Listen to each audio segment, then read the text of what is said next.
and I'm very pleased the head of Touch International. Pleased to invite you all, welcome you all to this roundtable, which we are doing in partnership with the University of Business Council, Amrika Sharma representing the USIBC. This is a second of a series of roundtable that we are doing. The first one we did was on 2nd October in DC in partnership with another US India Partnership Forum. And I will pleased to welcome Isabella from the University. We are doing the Marshall. 2 days ago was with the NITI Aayog as Special Secretary, and my friend and fellow board member, Dr. Avi Mairam, former Finance Secretary of India.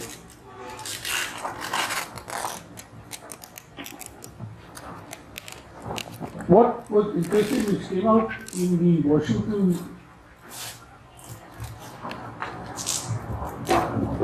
Roundtable, and we have circulated a note on that particular thing, including an article which I and my colleague Prashant Sharma have written for the Asian Name, which has been published as a kind of a summary, is that we've had innovation collaboration with the US going back as early as 1961, when we never had a very friendly relation with the US, because we were part of the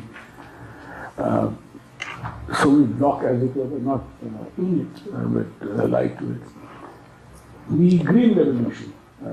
Norman Borlaug, if you've all heard of his name, who brought that very famous wheat germ, and supported by Ford Foundation, they helped India to get into the Green Revolution, and we continue to remain a food surplus country today, thanks to that particular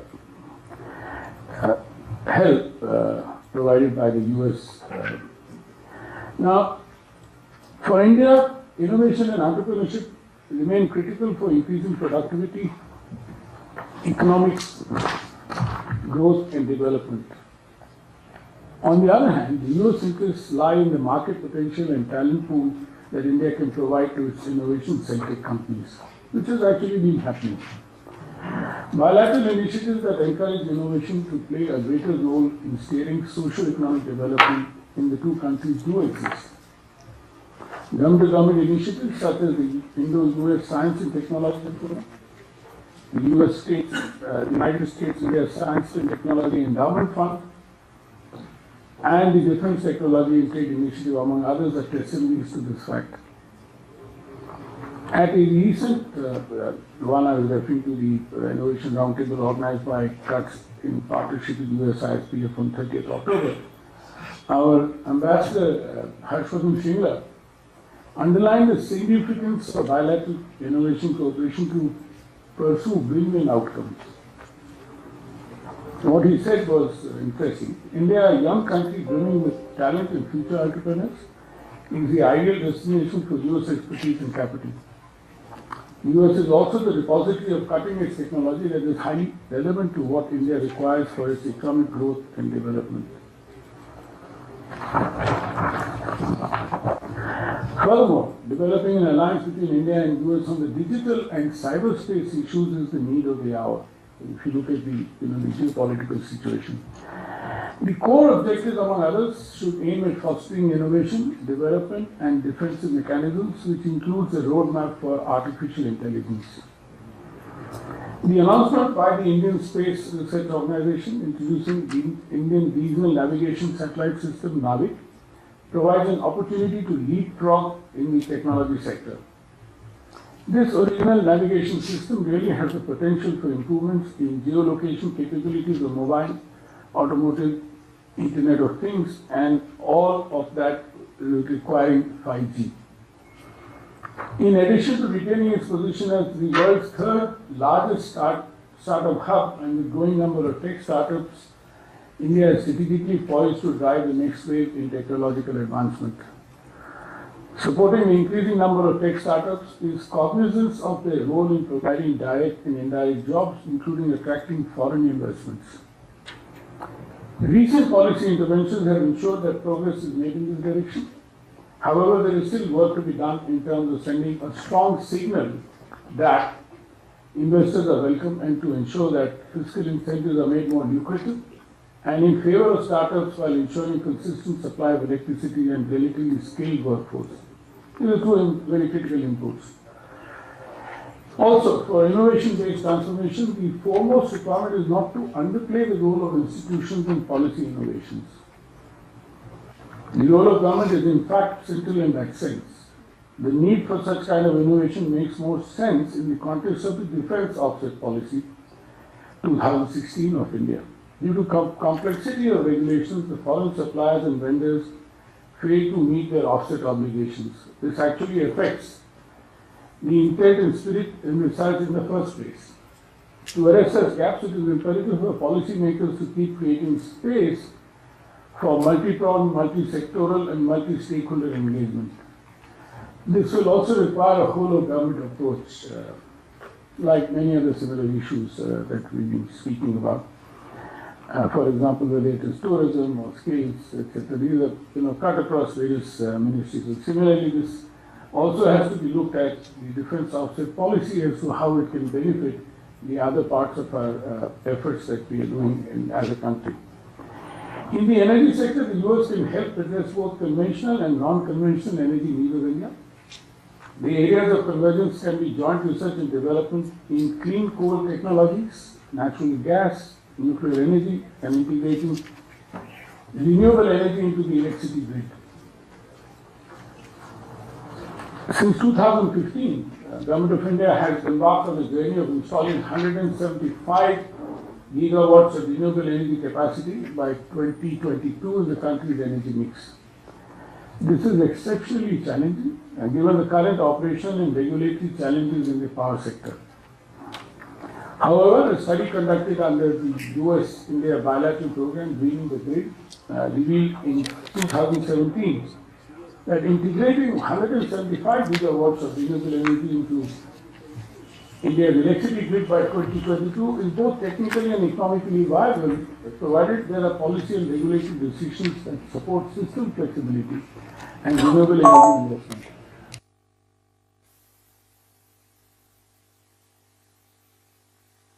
Between the US and India should be settled without sacrificing our development interests.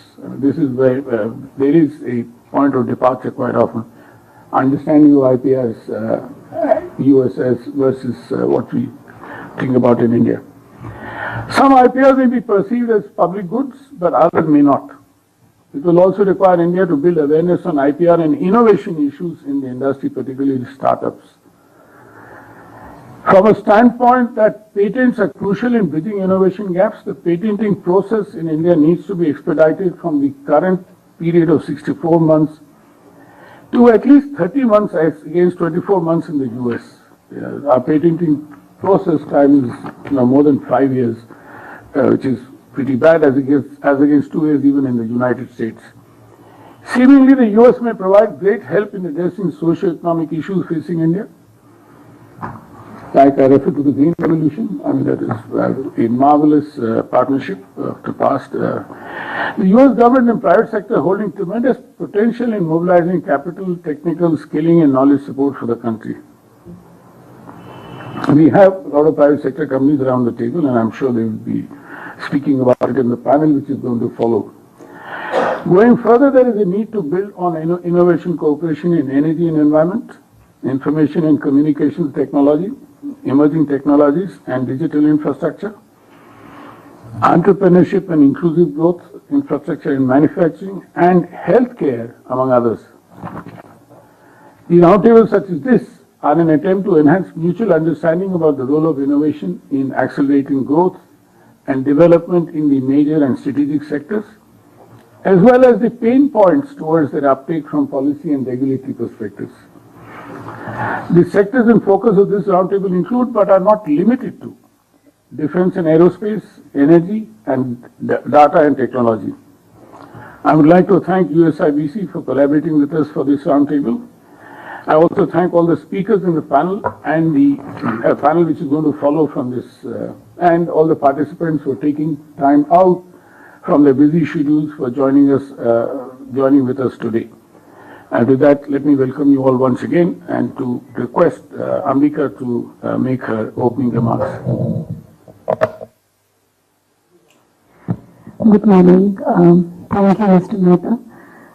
Let me first thank you for giving us an opportunity to be your partners in today's conference, and thanks for Uday for motivating us to come forward.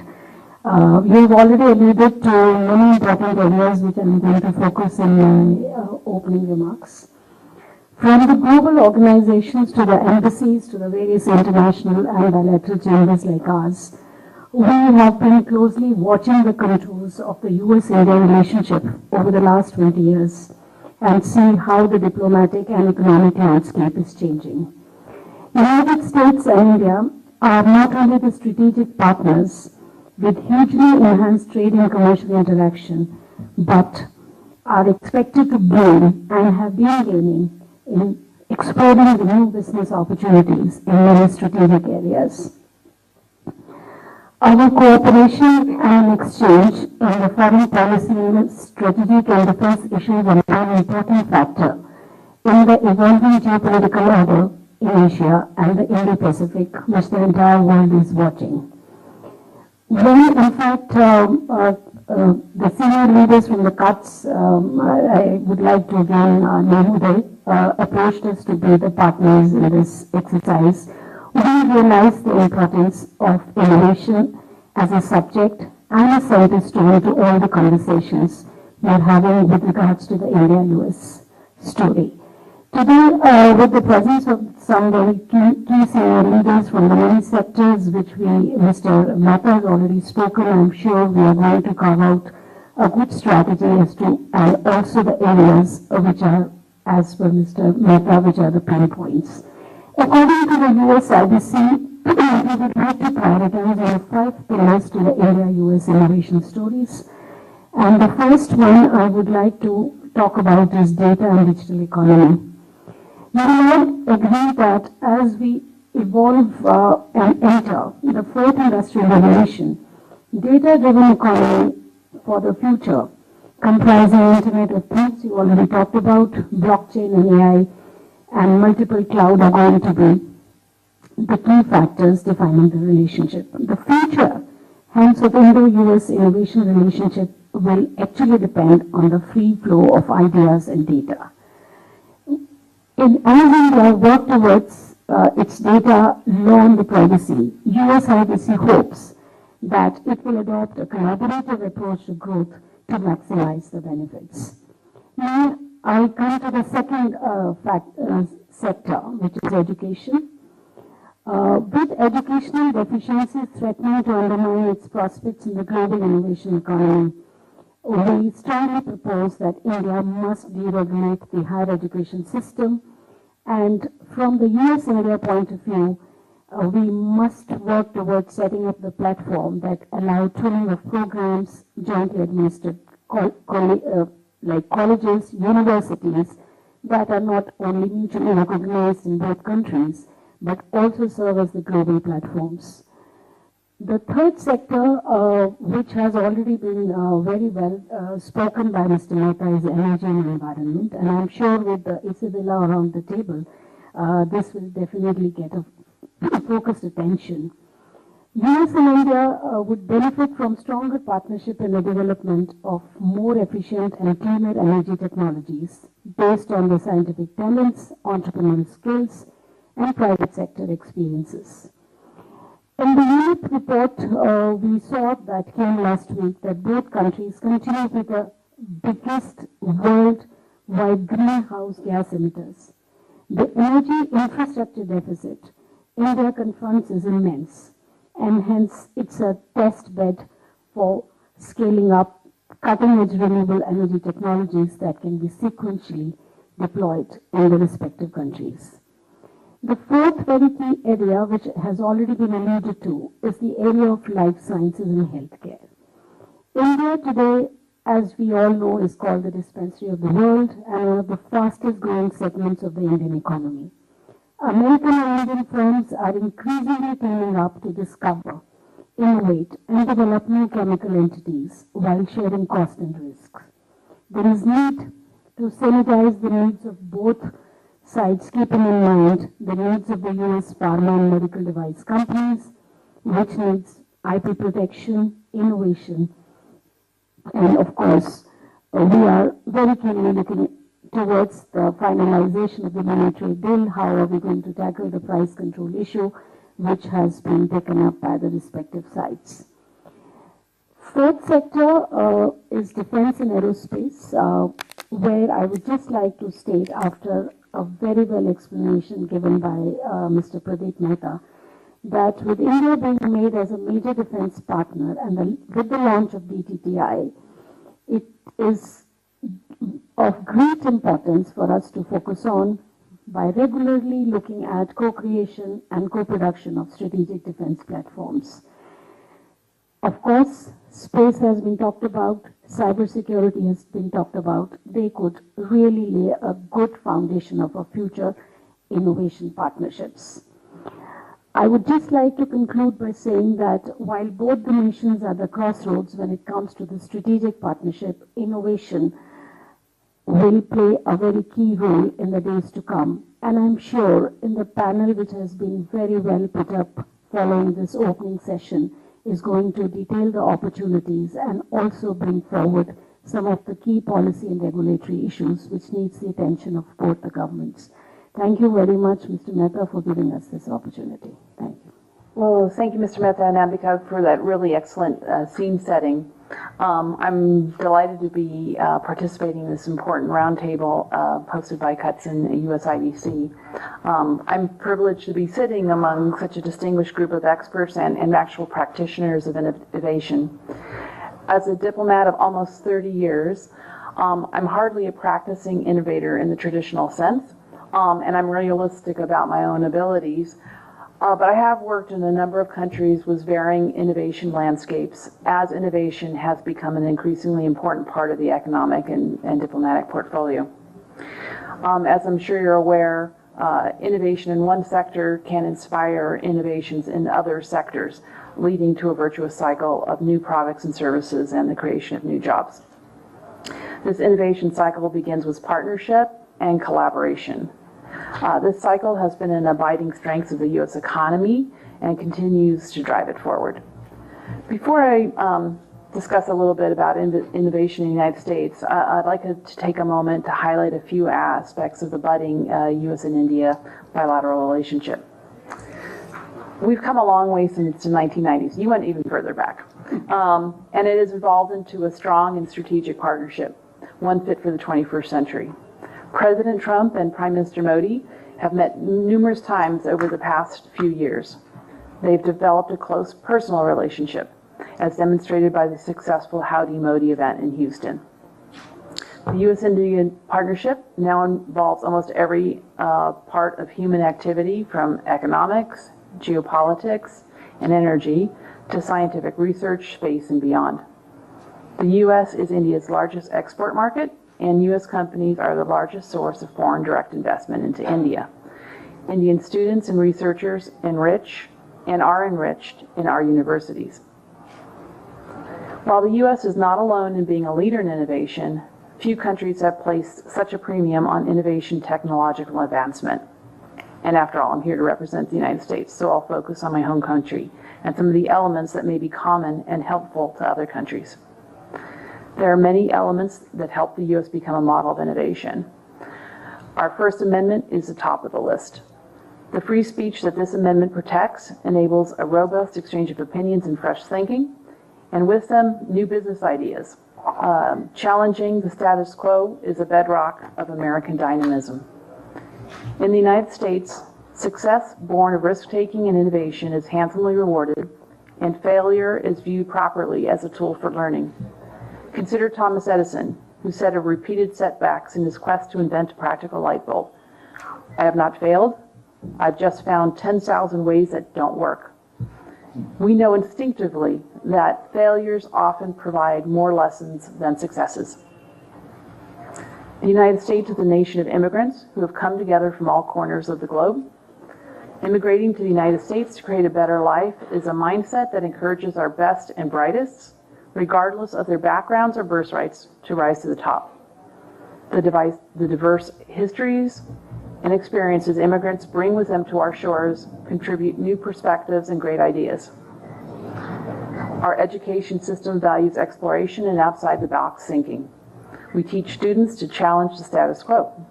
We embed innovation into the earliest stages of our education system. U.S. students are encouraged to ask not only why, but why not?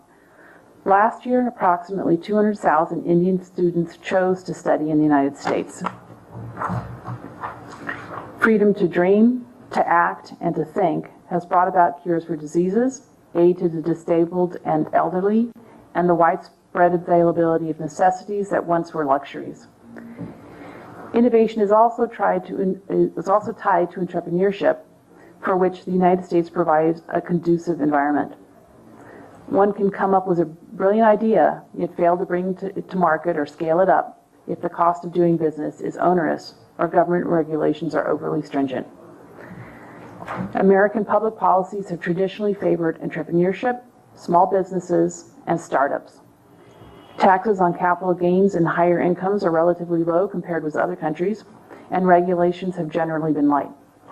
I want to recognize that there are other countries, I'm not sure if anybody from Sweden is here, that do not share our tax policies and which do excel in innovation. But we think our model has done quite well for us and the many innovators and entrepreneurs who have decided to make the United States their home.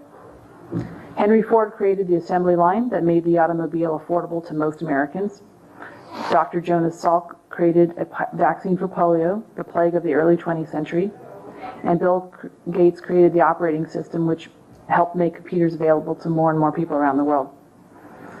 As you know, two of the most innovative American companies, Microsoft and Google, are led by Indian Americans. And immigrants always have and will continue to propel innovation in the United States.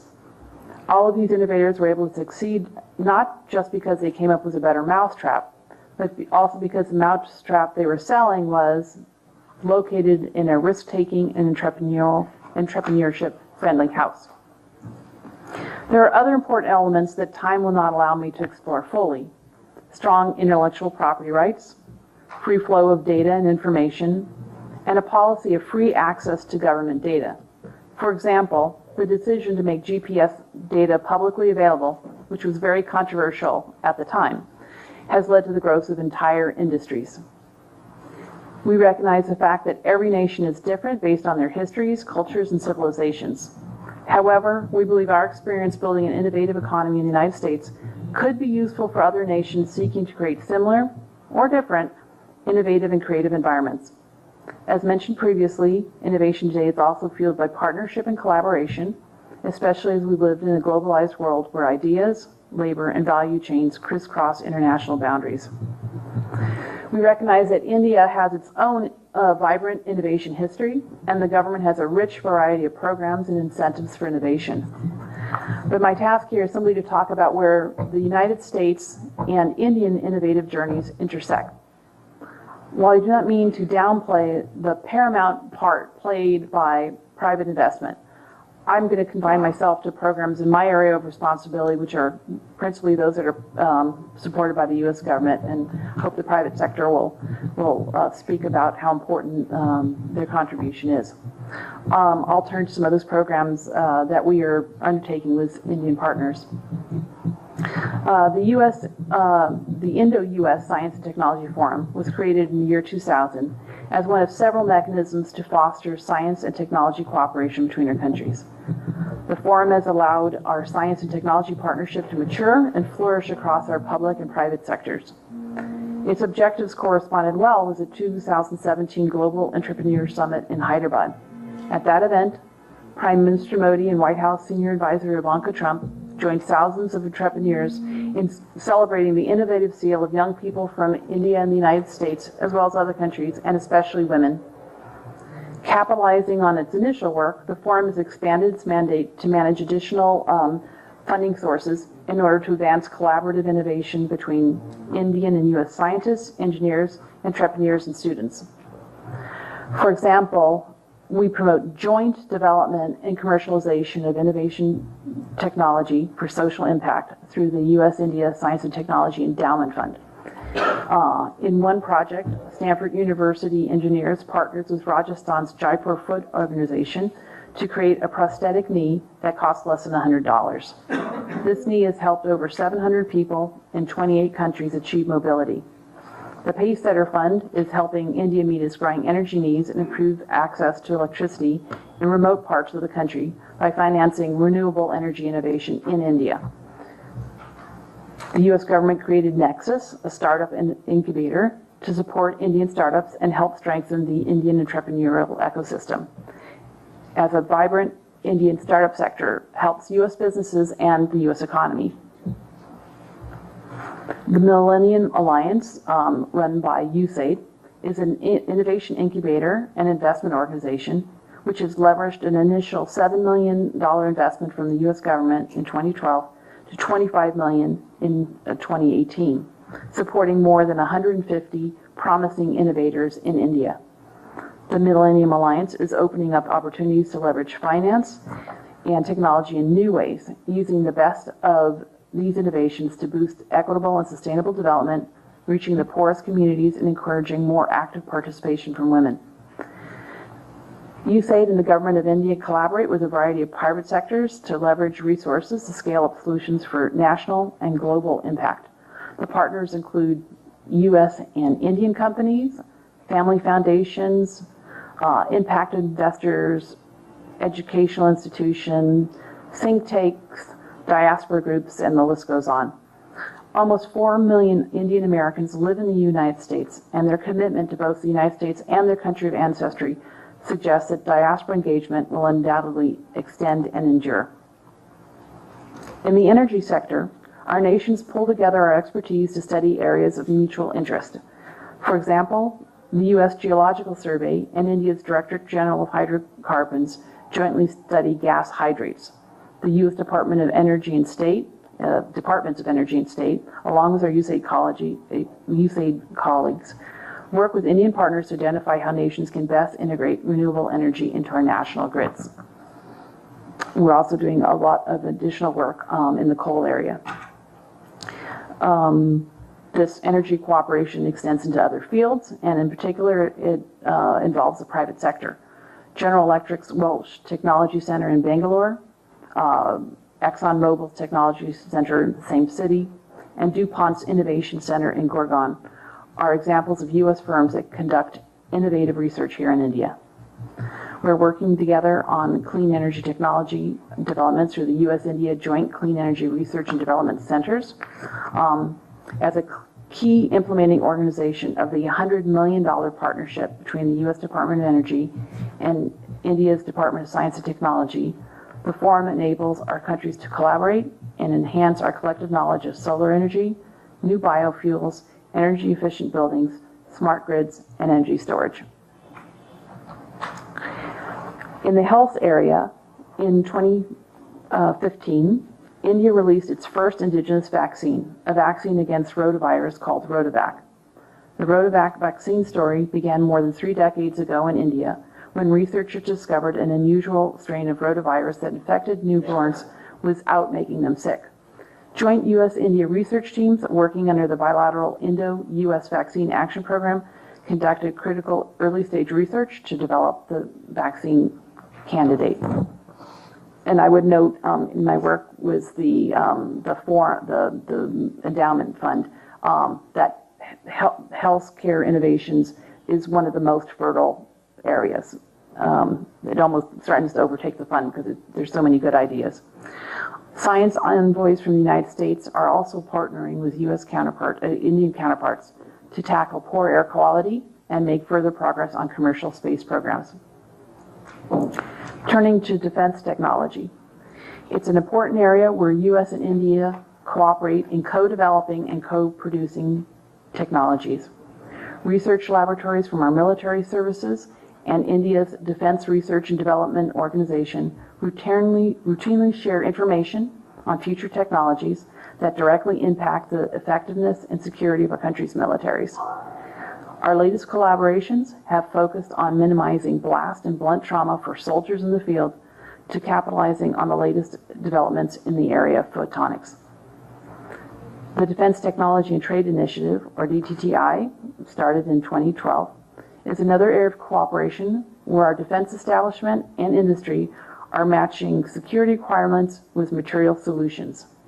In late October of this year, individuals from both governments interfaced with industry colleagues to discuss cooperative efforts in reinforcing the global supply chain for defense articles. U.S. representatives also met with a handful of Indian startup companies to better understand some of the amazing work being done here. There is much more that the United States and India can do together, whether it be in the fields of supercomputers, artificial intelligence, energy, or defense cooperation. We can and must inspire our nation's youth to ask why and why not. Our scientists and engineers can serve as role models and mentors for women and others from disadvantaged communities. These are realistic and achievable goals for a partnership between two vibrant and diverse democracies. Governments can play a vital role in creating the ecosystem for innovation and entrepreneurship by establishing simple, transparent rules and processes to allow innovators to quickly bring their products to market. The potential for mutual benefit through our cooperation is huge. I believe it was Victor Hugo who said, "Nothing's more powerful than an idea whose time has come. No problem is insurmountable if our nations are closely working together to tackle it." Thank you. Thank you so much. Just to step in for Mr. Ram, the NITI, the National Institution for Transforming India, NITI stands for that. Many people sometimes miss it. So it's not about policy. NITI for us Indians, we know it means policy, but NITI is more than that. It is a transformation which again begs an answer: how is change different from transformation? So having said that, one of the mandates given, in fact, the only budget that the national institution gets from the government of India, apart from its think tank role, is to implement a program called the Atal Innovation Mission. That is what the mission director would have spoken. It's about setting up the entire innovation ecosystem through a two-pronged approach. One is to tackle the schools, to bring down the innovation mindset and culture in the schools of India. So through a transparent process, we have been able to identify about 7,000 schools. These are typically class 10th and 12th. Typically class 10th, any public, private, any school in India can apply. And we release sum which is in rupees, it's 10 lakh rupees initially, and then 2 lakh rupees over the next 5 years to each school. So more than 7,000 schools in India have got this kitty, under which they have bought a whole toolkit to set up a tinkering lab. So I'm very happy to share that an ecosystem has been built, and these 7,000 schools in which children in classes 9th and 10th can, this is not a part of their curriculum. So they have a robotic kit, a 3D printer, a whole toolkit in that laboratory which they can buy, and it's fully funded by Niti Aayog. And I would encourage any of you to kind of visit some of these 7,000 schools, and the kind of solutions these children in classes 9th and 10th are able to think through, and exactly what Isabella said about why and why not, and how can I use a robotic kit, how can I use a 3D printer. So that, and we plan to set up these tinkering labs in at least 50,000 schools in India. It's going to take another 4 years, but the ambition is to reach out to at least 50,000 schools in India with the tinkering laboratory, tinkering lab. And as we speak, there are 7,000 of these schools in India where these children are spending about 3 to 4 hours every week with a trained teacher who is encouraging that group in classes 9th and 10th to use the toolkit, the equipment. So many of us may not have seen a 3D printer. Many of us wouldn't have maybe used a 3D printer. But these kids have hands-on to a small 3D printer and a robotic kit. They're actually using the printed circuit boards. There is a coaching system. We have over 200 mentors, and these 200 mentors are helping these 7,000 schools through an online system. And these mentors, I invite any of you, you can go online and register as a mentor and then get connected to any school of your choice and see if you can kind of guide them. So these are practical low-end solutions that these children are able to think through. As a second tier of operations, the Niti Aayog has identified about 200 incubators.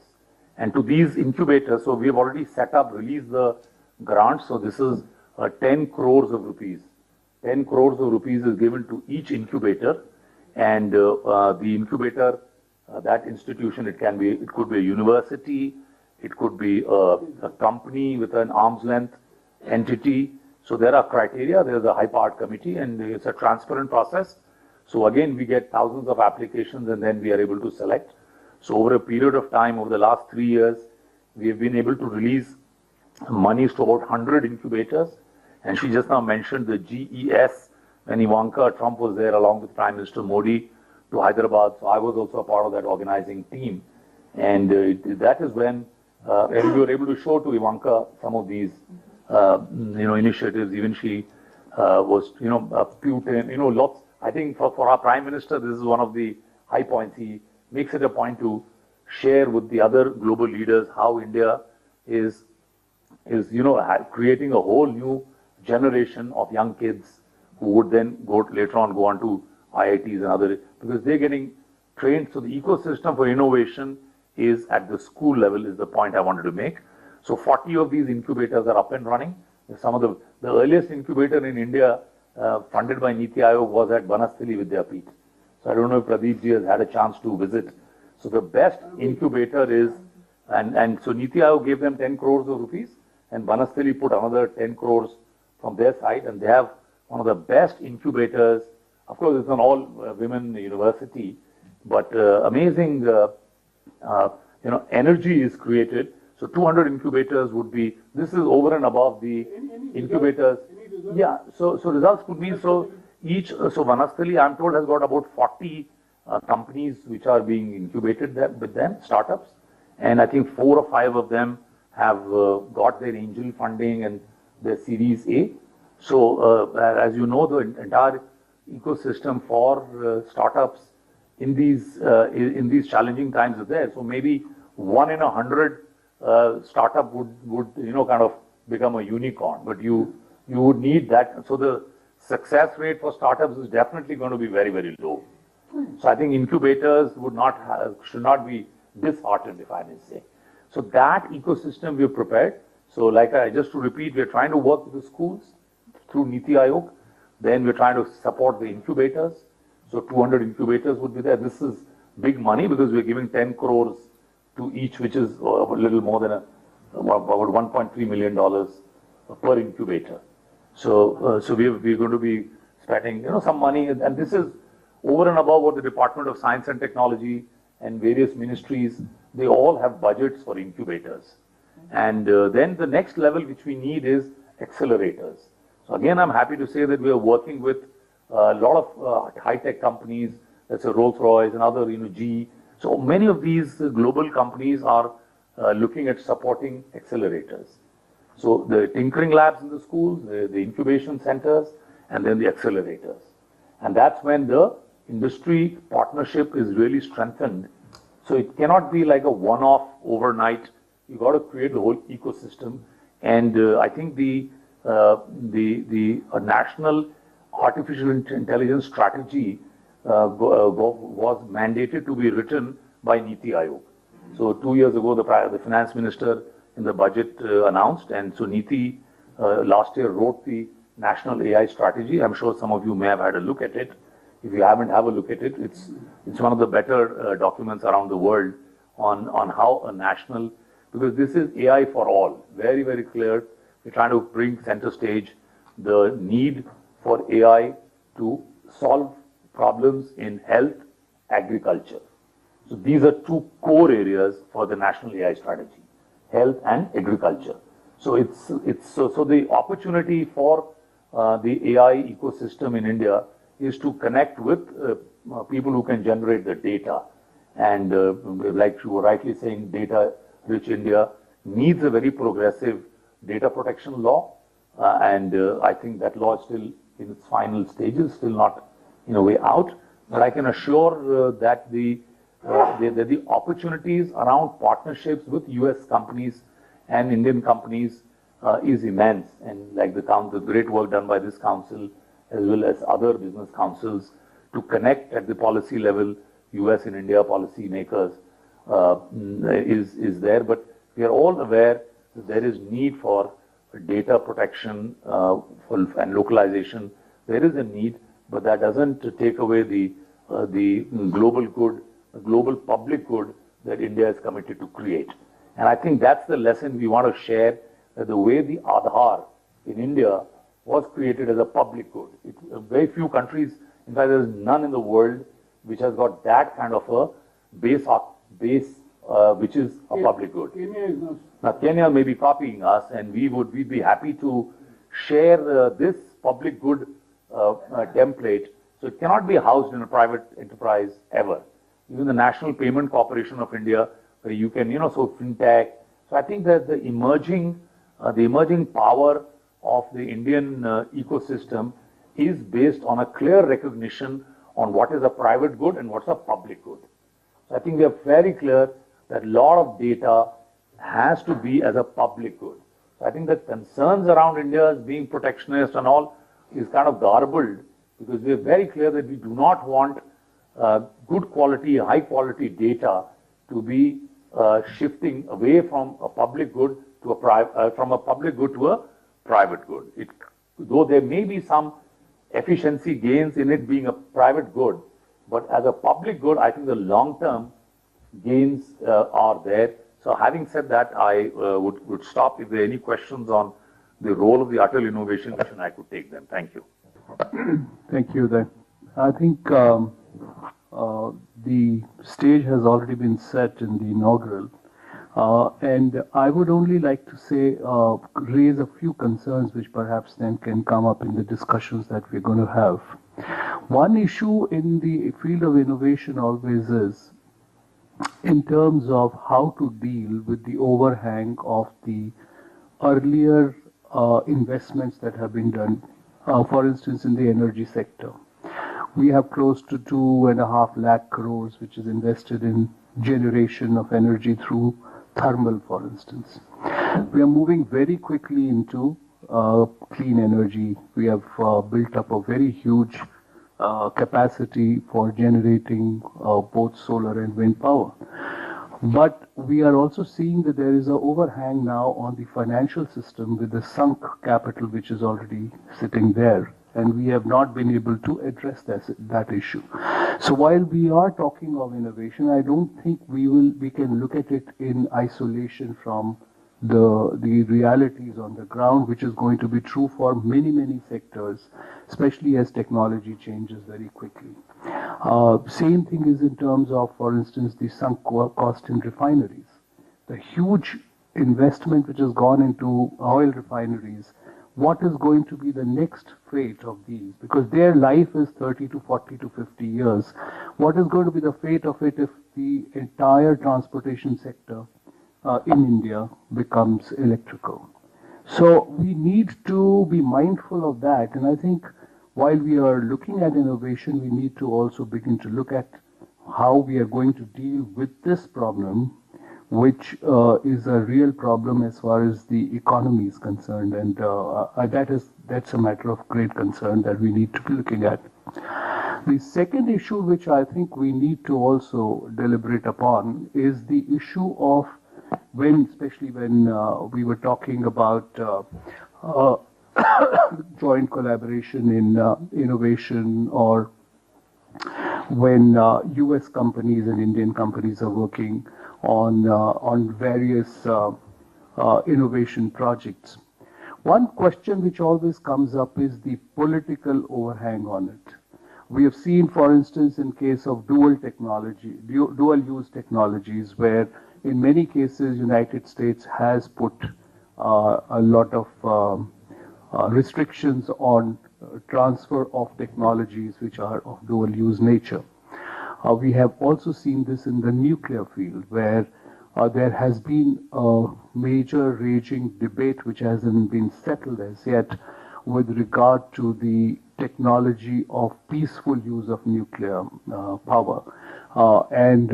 This continues. So I think we need to look at the political part of it also, because political fortunes keep changing in terms of relationships. And when we are talking of technology link-up, so we are talking of integration of a whole value chain of developing new technologies or innovations, we need to see how we are going to ring-fence them to protect them, because these are a very long-term relationship.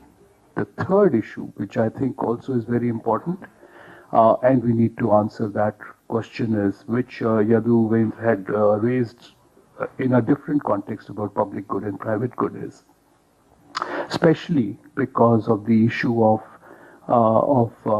the IPR in pharmaceutical sector, which has been a huge concern to the US companies and also to the US lawmakers, because I had the occasion of myself being part of a very small delegation which had gone and met the US caucus the India caucus in the US Senate. And the first and major concern for them was about the manner in which the IPR is being dealt with in India. Now, the question before us is that if you have seen yourself, for instance, in the case of generic medicines, even Gates Foundation or Bill Clinton Foundation have been using Indian generic drugs in Africa because of the cost. And if we have a huge population of 1.2 billion and growing in India, the cost of providing medicine or healthcare to them will always be paramount. So therefore, how do you reconcile these two questions of protecting the IPR in the manner in which the US companies would want it to be protected, and protecting the public interest in terms of providing medicines also to people who are yet not even who have not even transcended the poverty line as yet, and that's a huge number, close to 300 million people. So I think I am just putting these up as an opening remark for the discussion, not to lose sight of these realities while being exuberant about the part of innovation, which we ought to be, because it's important. But it needs to be tempered with the reality that we will keep confronting again and again, even if we don't discuss it. Thank you. So I think when we are looking at the US and India partnerships in this context, in terms of innovation, in the US, while the innovation ecosystem has been around for a long time, the fact is that in India also there have been different type of innovations at different points of time, whether it was zero or others, typically as a public good. Not so much as private good perhaps in those days. However, in the current scenario, the fact is that India is also recognizing that there is a value for intellectual property rights, and that's how the legislation, etc., have been evolving over the years and decades, and especially after the 2005 amendment of the Patent Act, and then of course we had the Copyright Amendment Act, and right now also there's something in the Parliament related to that. But when we are looking at the opportunities and partnerships, especially I would want to focus on the ICT sector and data economy in that sense. Now, in India, we have been, I'll say, even if perhaps unintentionally, perhaps the biggest beneficiary of the cross-border data flows, because way back in 1968 itself, when TCS started the IT industry in India, the data was coming from US to India, it was being processed and it was going back there. And which is something that today we have a $140 billion plus dollar industry. I mean, just in 1989, the total IT industry, and when I'm saying total IT industry, including the hardware, and which was, by the way, was a bigger part at that point of time, in 1989, 30 years back, was just 1,000 crore rupees at that point of time. So even if you take in terms of whatever the exchange rate at that point of time, it was just a few $1 million. And that's again something which has actually grown to 142 billion or so right now. It is India's largest export, exceeding the textile, exceeding the gems and jewelry and many other things. So I think that role is very important in this industry. for almost all the US headquartered companies, India is the second largest base globally. And in some cases, it might as well be, within the next 5 years, perhaps the largest base in terms of number of people, exceeding even the home bases or their headquarters themselves. That's also true for the company that I work for. So every fourth employee of Symantec based in India, every sixth employee actually based in Pune globally. And our largest security operations center was in Chennai, representing approximately 40% capacity, although we had 7 of them globally. Now, when we come to data stuff, I think broadly we need to look at 3 broad categories of data. There will be some data which is obviously, which can be and should be sent across anywhere unfettered. So for example, the moment we say data as a public good, I think that itself shows that not only data as public good only in India, but also perhaps in US or elsewhere, and likewise perhaps the data in the US which is publicly available, whether as data.gov or any other website, is also accessible and available for anybody around the world for usage. So I think that's one area. Second is obviously there will be some strategic, very strategic data which people would like to sort of keep under a different control within the country, and not just within the country, perhaps much better controls in terms of how the governments and others are looking at that, which is typically in terms of data classification, we'll say for highly confidential or something like that. Then there'll be a whole lot of other data which is in between. And for that data, you should allow that data also to be traveling anywhere, as long as you have the suitable controls which go and are associated with that type of data transfer. The second thing is, when we are looking at these areas, the fact is with increasing hyperconnectivity, with ubiquitous connectivity that we have today, and also the devices which are operating and are connected to the internet without any human intervention. So whether it is a sensor, whether it is any other thing, there are many things which do not require any manual continuous operation by a human being. And in that scenario, a lot of data is being generated, being collated. And for this data to be actually meaningful, for example, whether it is a weather data, whether it is a transportation data, you do need big platforms to analyze that type of data so that meaningful inferences and insights can be culled out from that. So whether we had this in 2004, the tsunami. Now for that tsunami, if we had enough data, perhaps people would have got much better warning much faster, and less loss of life and property would have accrued on account of that. Very specifically in terms of cybersecurity, yes, the threats are growing, and in fact, as per our analysis, as per many other analysis, both US and India lead both in terms of being the biggest target. So for example, US was the biggest target when it came to targeted attack groups. India was number 2 for past 3 years. Even in terms of source, there's a lot of activity in both in the US as well as in India. Of course, we are not the leading sources that way globally. But just because we have big sizes in terms of users, both in India and the US, there's likely that there'll be some rogue elements in these countries also, apart from, of course, many others. But even in that area, there are 3 specific areas that we need to focus on. One is there's a cooperation between at the strategic level in terms of a geopolitical level, and what type of threat intelligence can be shared across the countries, especially in terms of defense and other strategic sectors. The second is in terms of critical information infrastructure protection, whether it is a banking, whether it is telecom, whether it is a healthcare or anything like that. 2.5 years back, we had a big attack of ransomware, which had a big impact in the UK's National Health Service. But that same thing also had an impact in the GNPT in India. That's already known, well documented instances. So if we do not know, for example, if there's a particular bank in Pune which is facing a particular problem, similar type of attack could be happening at a bank in Minnesota. Now, if we do not share that type of information, we are actually missing out these type of opportunities, because the bad guys do have that they are sharing the information anyway, and if the good guys don't share, there's a problem.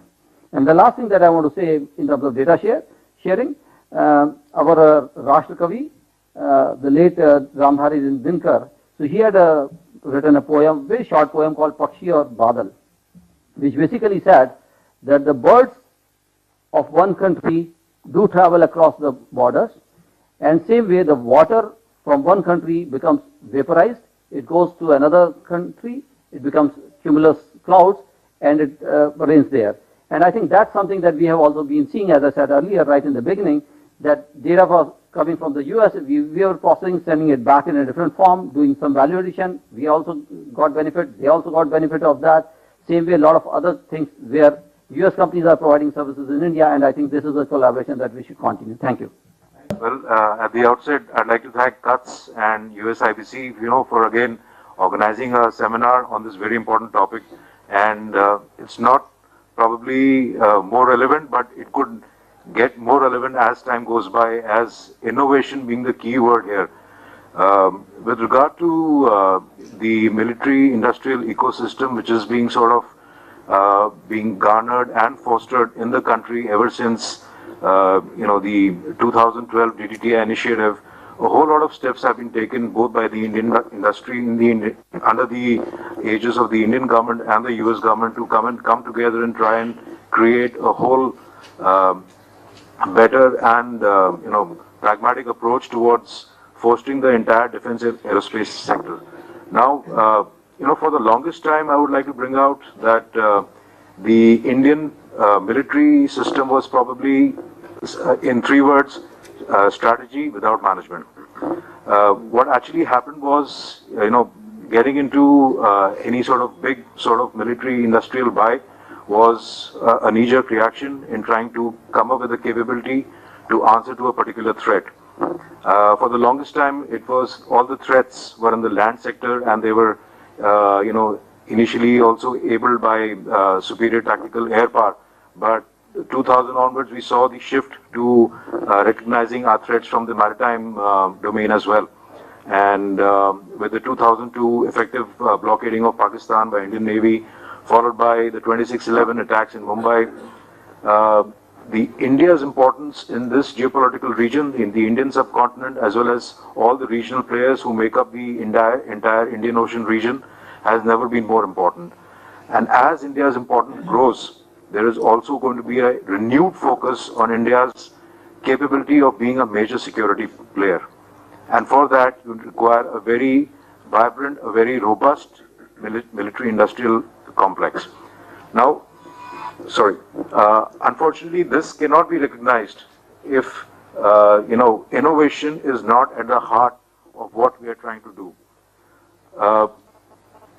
I have a lot of statistics here, and it says that India overtook the United Kingdom as the 5th largest defense spender in the world at about US $52.5 billion, up from US $51 billion.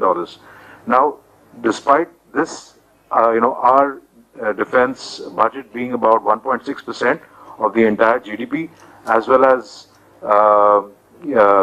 trying to stay within the 2% GDP self-imposed limit, we still are the world's largest importer. In fact, China, which is at about 4.7, is about less than 3/4 of what we are spending right now in just getting technology across from other countries. With that being said, innovation has probably never been at the heart of the entire defense procurement procedure. We are not, acquisition true in the sense, but more of procurement. When you actually talk about acquisition, it involves R&D, it involves creating industry, it involves creating logistics, supply chain, and it involves creating a maintenance hub. Towards that, the Indian MOD, as well as the Ministry of Finance and all the other Departments of Science and Technology, have been very, I would say, forthcoming in creating the entire IDEX, the Innovation for Defense Excellence, through the Defense Innovation Fund, and also setting up the Defense Technology Fund. However, for that to get off, by just investing in an initial small amount of 100 crores probably seems a very little amount to try and encourage effective investment even by the bigger foreign OEMs into this. Primarily because IDDM, as has been conceptualized in the defense procurement procedure, still entails foreign OEMs to depend on their global supply chain. The whole idea of an IDDM would be to shift the supply chain into India. For that to happen without innovation being a key factor in driving these industries to set up this kind of ecosystem in India would be very difficult.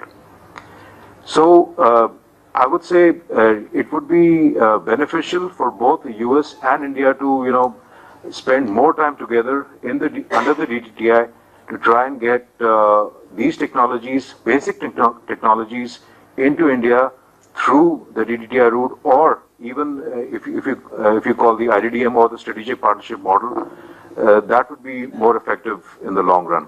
I have to start by thanking Mr. Mehta for writing to me to come here and speak. I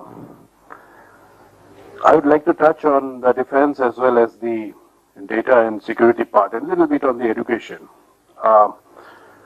Both the initial areas, defense and data, are where I have worked, I still work. And education, of course, coming from a very remote part of Assam, I still see the opportunity to, build up a policy that can really nurture talents and make them possibly contributing much to all of the innovation ecosystems, rather than just becoming graduates who become unemployable at the end of the day. It's very interesting to hear Mr. Gandhi also touch on some of the aspects around the whole defense procurement system. But if we look at how this whole relationship between India and US has been evolving on defense, DTTI is relatively new compared to when the acquisitions actually started from the US about a decade back. And some of these acquisitions, or rather majority of these acquisitions, are still FMS based, the foreign military sales of the US based. We experimented a lot with our defense procurement policies. Many iterations have happened. Pratish mentioned about the IDDM, but before IDDM, efforts were made to get into developing the defense ecosystem in the country at a few tier levels, even through the MAKE program way back in 2007. Unfortunately, today is 2019, not a single MAKE program has taken off. And what did the MAKE program entail? MAKE program entailed that the whole of the development would happen in the country. Of course, you could take the help of global OEMs or specific partners in the areas. Now, I followed 3 programs very closely which came under the MAKE route, because I headed an American defense company in India called General Dynamics. And in almost 3 of the programs, they had their pie. The Future Infantry Combat Vehicle, possibly it would have been a program that took in more than 7,000 to 8,000 different companies of different sizes, which could have built up the whole ecosystem, right from a bolt to the armored vehicle that moves out in the field. Twice you went through the process of enlisting, entities and companies to participate. After heaps of responses and all, suddenly everything goes silent. Now, in that whole of that submission that an Indian prime has done with the support of many US as well as other foreign OEMs, and of course smaller partners in the ecosystem within the country, that whole effort over a period of time gets lost. So 2009 to 2019, twice you had a process of submission. The last came, I think, in 2016, and then till 2019 there is blank. There is nothing that comes on. The question is that what happens to their tier 3, tier 2, tier 4 individuals or entities that invested to do a little bit of innovation that could have gone into that whole large armored vehicle. So one of the first lessons that we need to take when we are talking about this cooperation and trying to ensure if we have the capacity to take in what a US OEM could offer is that what is the sustenance for these tier 2, tier 3 or that MSME that we are trying to throw some lofty proposals, but at the end of the day we don't support it because the program never takes off. So I think we need to really seriously think about that if we are putting some programs in the long-term perspective plan of the MOD and then in the 15-year whatever LTTP it's called, and then you take it down to an actual acquisition around the 5 2-year cycle. In that, where are you actually continuing seriously and concluding a particular program? FMS sales do not add really to the capacity building within the country. It could help. It possibly today is being looked at by some of the OEMs, but that is not a part of an agreement that you are signing that an OEM has to do that. Offsets is a different story, but actual capacity building is not happening. If an actual capacity building focus happens, then some level of innovation will happen. So I think one of the first points that at a macro level that we need to take is we need to conclude a program to its logical end if we have taken a call to do it. And that's where I agree with Mr. Gandhi when he says that it is more of a procurement than acquisition. Because at the end of the day, if you take the whole desktop in front of you and you see a whole national security picture and you are trying to fill up all the different services, different programs and acquisitions and everything, but delays and then staying away from decisions is always skewing up that whole picture, and at the end of the day in some areas you are seeing you are moving, in other areas you are not moving. So at a macro level, first we need to correct this, that if we are with a program where we are thinking that we have defined a procurement process which we refine after every 2 years, but we can't conclude even one program which we think would have got our whole ecosystem, about 6,000 to 7,000 OEMs, primarily around MSMEs in place. Number two, there are many forward-looking technology areas that gets into the whole defense equipment space today. Now, well, artificial intelligence has been mentioned. Even the MOD is thinking very closely about what gets into the, or what artificial intelligence gets into also the equipping part. We have definitely a good talent pool. But is there any way that we are already thinking of trying to bridge some of the gaps? Let me take one area. The communications. The overall digital communication, a secure digital communication ecosystem in the country. Army relies still on 1970s Plan RN program. A tactical communication system program was initially called TCS 2000. Till date it has not taken off. We tinkered twice or thrice with what should be the procurement mode. But till date, after a decision was taken, you went forward again, you stopped. When it came to implementing and giving money to the two entities that is selected to make a prototype, you suddenly again start negotiating and you don't move forward. Now technology is not waiting. If you planned something in 2000 to improve your digital communication network, and we know how every military technology focus on communication is going day by day ahead. The software-defined radios, one of the key components of that. Except one of the services, two other services are just talking for years now. So these are areas where actually we really pick up a lot from the US. We, within our own ecosystems, get some niche entities that can pick up this.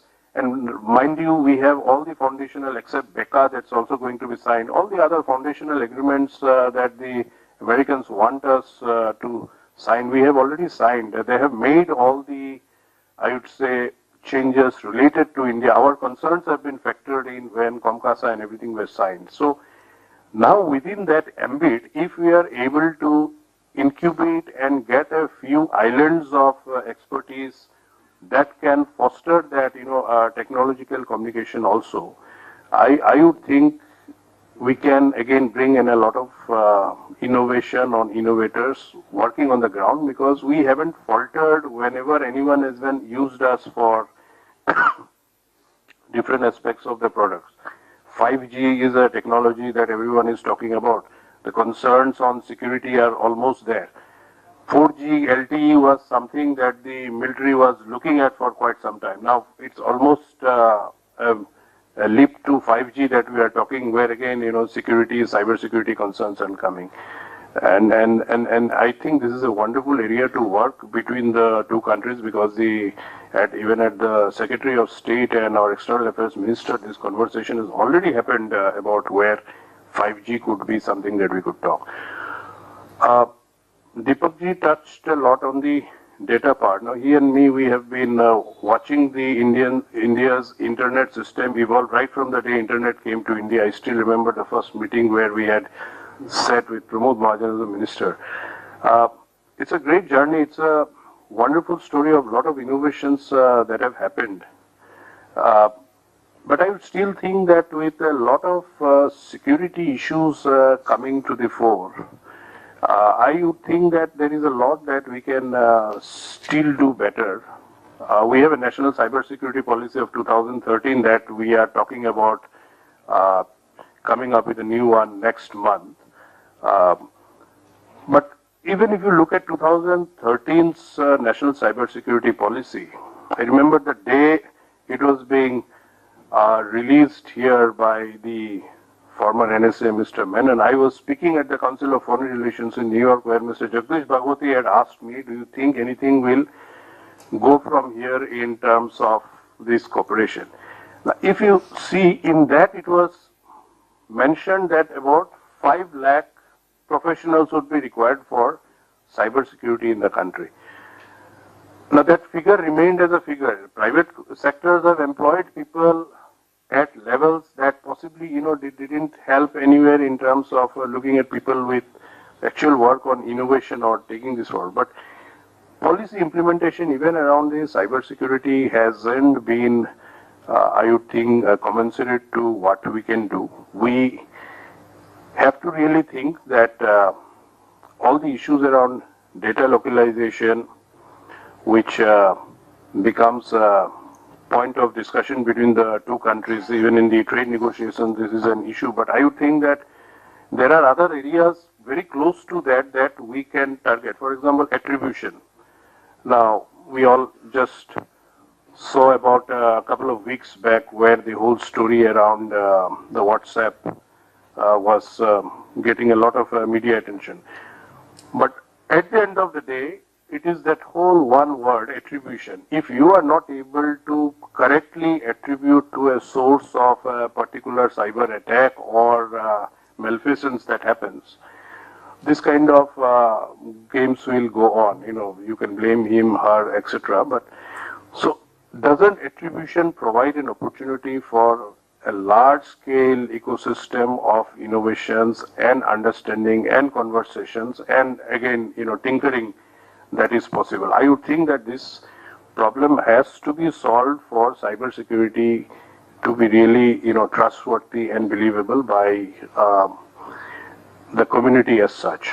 And lastly, very interesting, we talked on data. And if you remember in September when the Facebook's Nick Clegg was here, a very interesting conversation happened where is data oil or is data water? Now that conversation had gained a lot of public ground.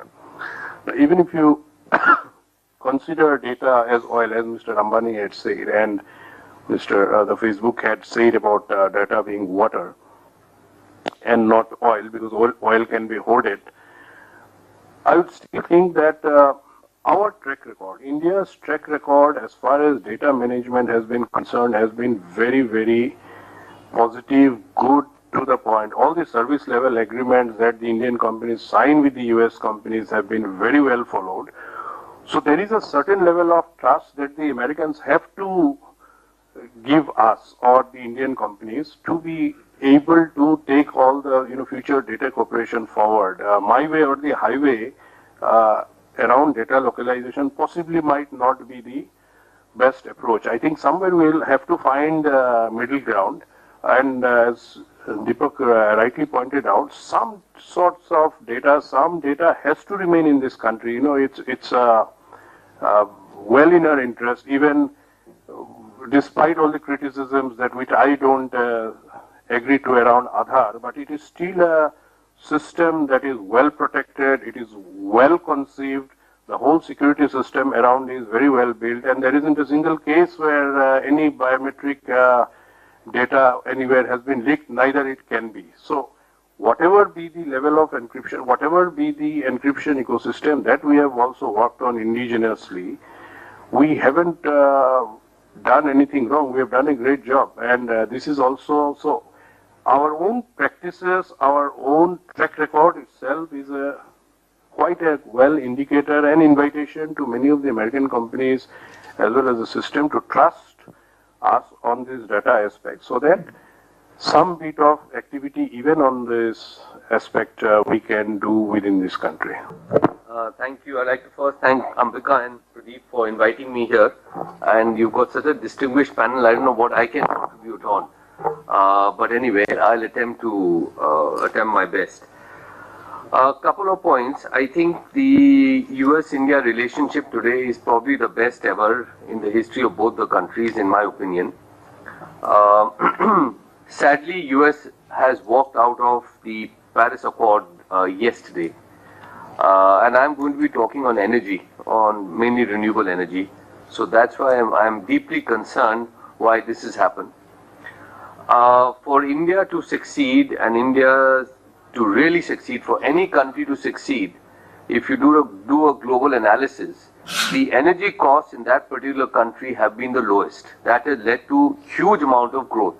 In India, our energy costs remain amongst the highest in the world, even higher than Southeast Asian countries. This is because of an inefficient system, state governments giving free power to farmers and industry subsidizing for that, and of course our transmission and distribution losses in some states are as high as 40%. In Finland, the transmission and distribution losses are 1%.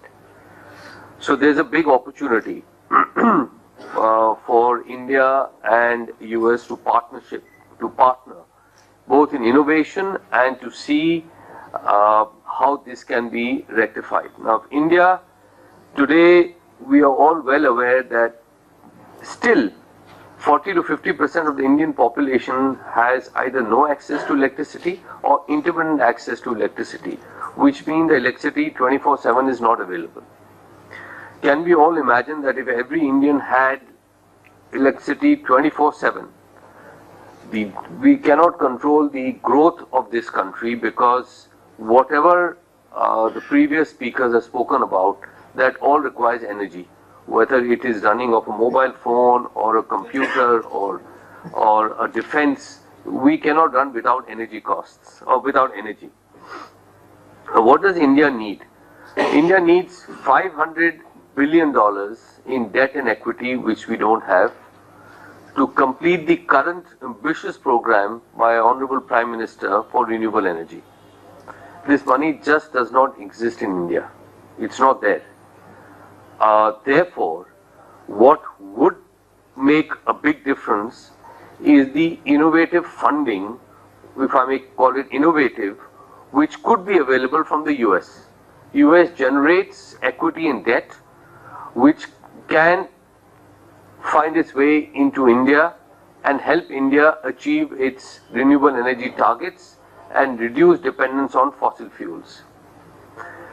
We cannot wish coal away, whether we like it or we don't like it, because that's a base load part 24/7, and that is where clean coal technology can come in from the US. That is something which country needs. Going forward, most of us do not even realize the fast pace of change which is happening in California in terms of electric cars and storage of energy. Storage of energy continues to be extremely expensive, but we believe in the next 5 years these costs will come down, because there is a lot of research going going on in the US and China. And China actually is leading this way, both in artificial intelligence and battery technology. Huge capacities are coming up in China because they realize that energy security is most important. And I think for India as well, we need to be very conscious that energy security is the most critical thing for our country, and dependence on fossil fuel imports is it's not good for the country in the long run. Now, where has in renewable energy, where does US stand? Currently, in my opinion, nowhere, because the lead which is taking place, whether you look at solar in modules, it's coming from China. We need to, and I'm happy our former Secretary Dr. Arvind Mairam is here, we need to do more to attract industry here. For example, First Solar, which is a US company, and I know them very well, I saw their plant in Malaysia and Penang. It is cheaper for them to put a plant outside India, send their modules here, than to manufacture in India. So there is a lot of thinking government has to do to actually make it attractive for foreign companies to come and invest and make India the base, not only for the huge market which exists in India, but make it a base for global exports. And there will never be a better time with India, with US-China relationships very low, with other economies like Thailand looking to go into recession, that we capitalize on this opportunity to actually put our policies in place so that we can attract more capital.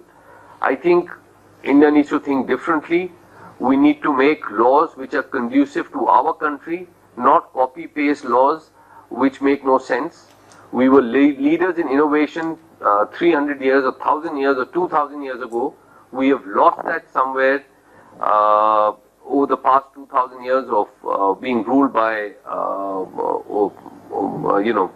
overseas invaders. I think we need to realize the potential we have.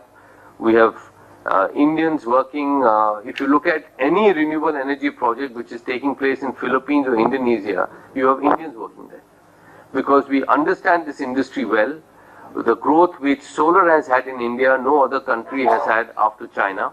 It continues to be there, but I think we need to do a lot. Canadian pension funds are leading the way of investing in India. Billions of dollars are coming into solar and wind. In terms of INVITs, I think Dr. Mairam INVITs had started in your time. We are seeing a lot of traction there.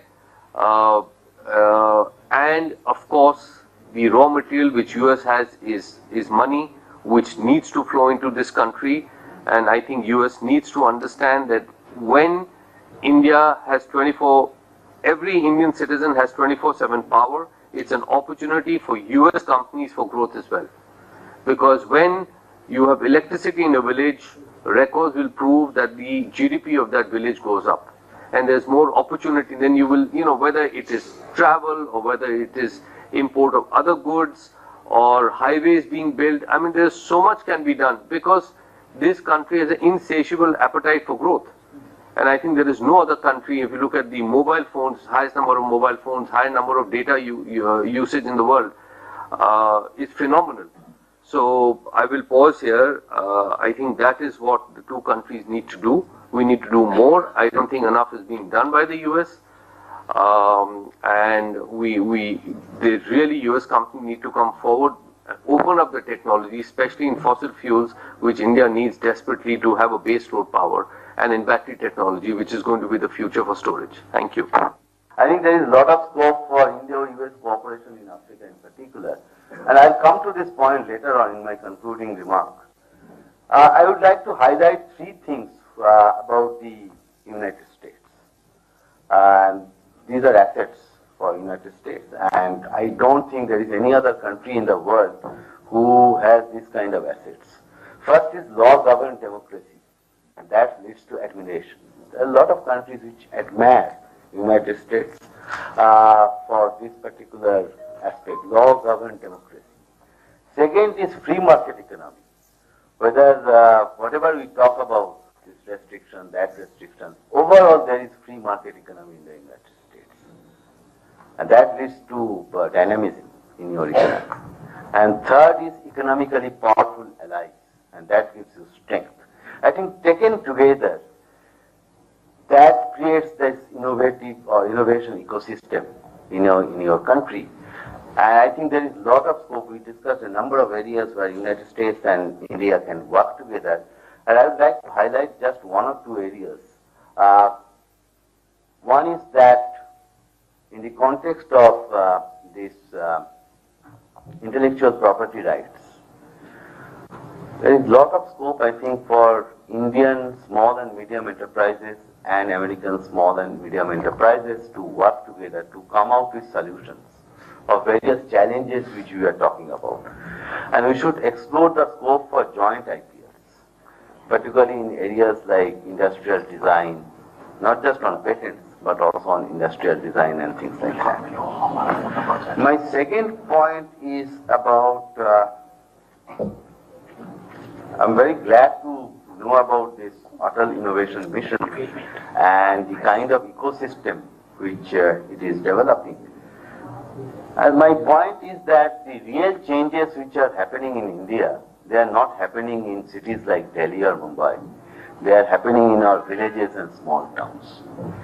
So if we keep restricting ourselves to this Latins Delhi in particular, I don't think we are going to go forward much. Because here we keep discussing, we discuss until death. These are the areas where also we cannot just think about or just do it kind of approach, but we have to have a balance to see that how we can take our ideas forward. So I'll be very interested, and this is something which we need to discuss with Niti Aayog, that to know more about these schools, what kind of schools they are, which are part of this system or the ecosystem which Atal Innovation Mission is developing. In this context, let me also highlight that one policy measure which government of Andhra Pradesh has recently taken. They have introduced English language education from class 1. I think that is the need of the hour. I mean, we should not leave the responsibility of preserving. I'm not at all against our indigenous languages. We should not just leave the responsibility of preserving our indigenous languages to Dalits and other backward communities and keep sending our own children to English medium schools. Right? So that's not good. This is real India, the new India. This thinking is different. Now coming to my final point in the Indo-Pacific context, I have read again and again the Indo-Pacific strategy of the United States. And I don't think that it is a bulwark against any country. It talks about certain values, open, transparent system, for example, freedom of navigation. Now, if certain countries cannot adhere to those values, what do we do? So we have our foreign policy is very, very clear, as Mr. Mehta has also underlined. We have multipolarity. But I think there is a lot of scope for India and United States to work together in the Indo-Pacific space, along with countries like Japan, Australia, Indonesia, Singapore, and many other countries who have better understanding of the values, democratic values in particular, which we are talking about. So with that, let me come to an end, and I think the point that Peter, our colleague and friend from Africa, raised, if we are really interested in the development of Africa and such economies, I think there is a lot of scope for Indo-US cooperation.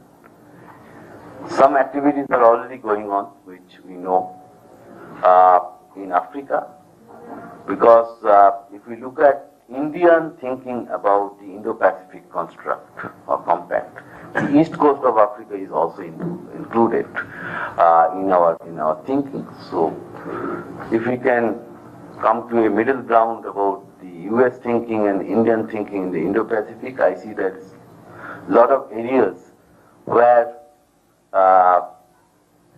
there is scope for cooperation between India and United States in Africa and many other regions of the world. Now, so with that, let me come to a conclusion, and we are all very happy to collaborate with USIBC for organizing this program. I think this is just a beginning. We are coming out, we have this program in Washington DC and we have this program in New Delhi. So we are going to come out with a work program on areas where India and United States can collaborate through innovations in specific areas, not just in India or in the United States, but also in the overall Indo-Pacific region, including east coast of Africa in particular, that's for sure. Let me also thank my colleagues who have been working on this area, and also the panelists for your thoughts, for sharing your thoughts. I thought that Vimal will also talk about a little bit on the education and how we can collaborate in the field of education, particularly through use of new technologies. So, as I said, this is just a beginning, and we need to first understand the ecosystem, innovation ecosystem, much more clearly. And I think that ecosystem is emerging in our villages and in our small towns, not just in big cities like Delhi. Thank you very much.